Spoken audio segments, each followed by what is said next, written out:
সময় এসেছে সকল গাদ্দারির হিসাব চুকিয়ে দিতে হবে। আসনাদের গাড়ি ভাঙচুর হয়েছে। আপনি একটু এদিকে মুখ করে সার্ভিস আপনার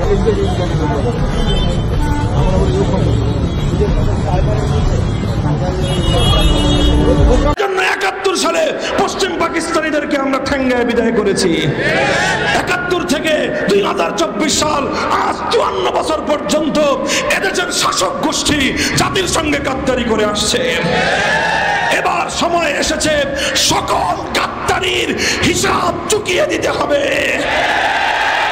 ২০২৪ সালের ৫ই আগস্টের বিপ্লবের পর এখন নতুন আওয়াজ তুলতে হবে।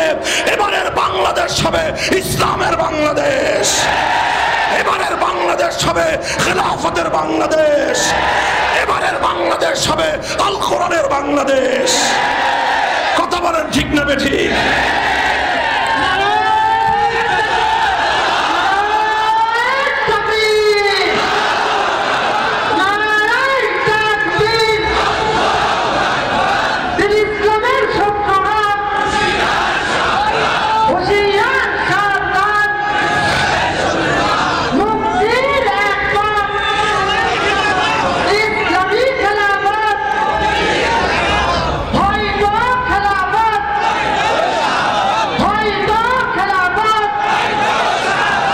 মোহতারাম হাজিরিন, আমার আখেরি পয়গাম চুয়াডাঙ্গাবাসীর কাছে।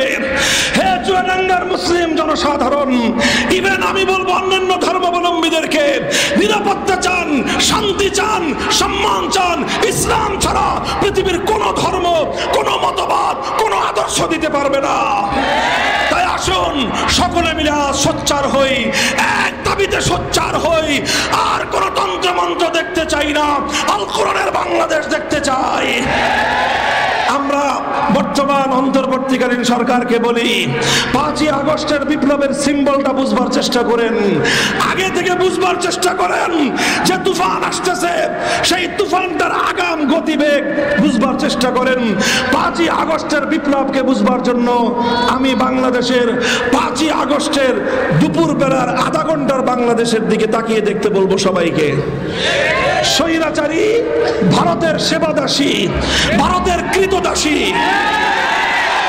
বাংলাদেশ বিরোধী ভারতের কৃতদাসী ফ্যাসিবাদী সরকার যখন পালিয়ে গেল, আর এই সংবাদ যখন বাংলাদেশে ছড়িয়ে পড়লো, টেকনাফ থেকে তেঁতুলিয়ায় কোন নেতাকে ডাক দিতে হয় নাই, কোন আলেমকে গাইডলাইন দিতে হয় নাই, কাউকে কিছু বলে দিতে হয় নাই।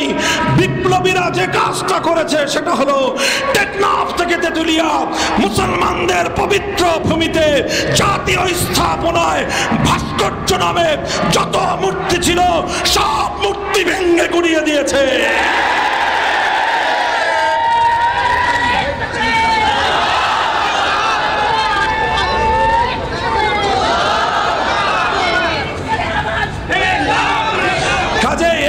বোঝা যায় এবারের বিপ্লব একটা ভিন্ন ধরনের বিপ্লব।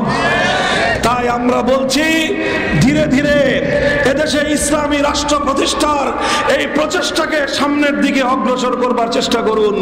স্বাভাবিক প্রক্রিয়ায় যেন মুসলমানদের শত বছরের অভিপ্রায়, তাদের ইচ্ছা, হৃদয়ের দীর্ঘদিনের আকাঙ্ক্ষা এবং তামান্না পূর্ণ হোক। এদেশে আইন চলবে একমাত্র কার?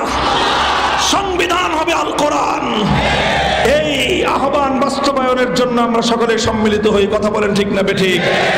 এরপরে যদি কেউ আমাদের পথে বাধা হওয়ার চেষ্টা করে, আব্রাহাম লিঙ্কনের কোন উম্মত যদি মোহাম্মদ আরবির উম্মতের সামনে বাধা হয়ে দাঁড়ায়, কার্ল মার্কস, মাও সেতুং, লেনিনদের উম্মতরা যদি নবী মোহাম্মদ আরবির উম্মতের পথে বিঘ্ন সৃষ্টি করবার চেষ্টা করে, সেই বাধা উপড়ে ফেলবার জন্য যদি ঘাম দিতে হয় ঘাম, অশ্রু দিতে হলে অশ্রু, রক্ত দিতে হলে রক্ত দেওয়ার জন্য কারা প্রস্তুত থাকবা?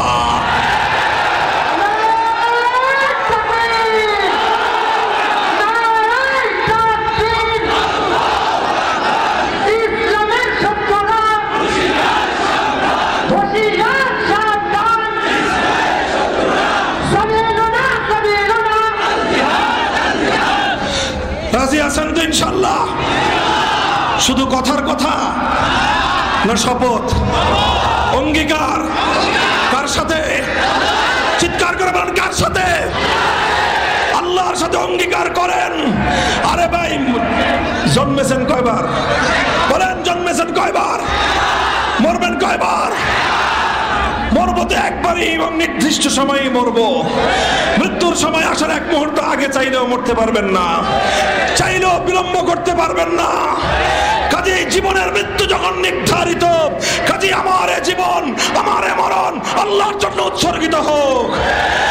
আসুন হাতে হাত রাখি, টেকনাফ থেকে তেতুলিয়ায় ফ্যাসিবাদের মোকাবেলায় আবু সাঈদরা যদি 2000 তাজা প্রাণ রক্ত ঢেলে দিয়ে ফ্যাসিবাদ মুক্ত করতে পারে বাংলাদেশকে, আল কোরআনের সমাজ গড়বার জন্য যদি প্রয়োজন হয় 2 লক্ষ নয় 2 কোটি যুবক সেক্ষেত্রে শহীদি ঈদগাহে জমায়েত হয়ে শাহাদাতের রক্ত দিয়ে মাতৃভূমির মাটিকে পবিত্র করবার জন্য কারা প্রস্তুত আছো?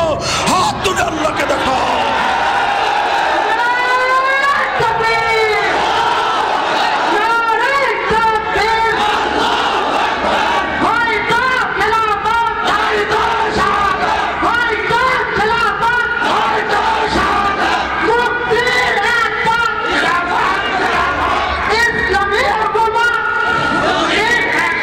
আল্লাহ পাক কবুল করুন। বসেন সবাই। আল্লাহ পাক আমাদের সকলকে বুঝবার, আমল করবার তৌফিক দান করেন।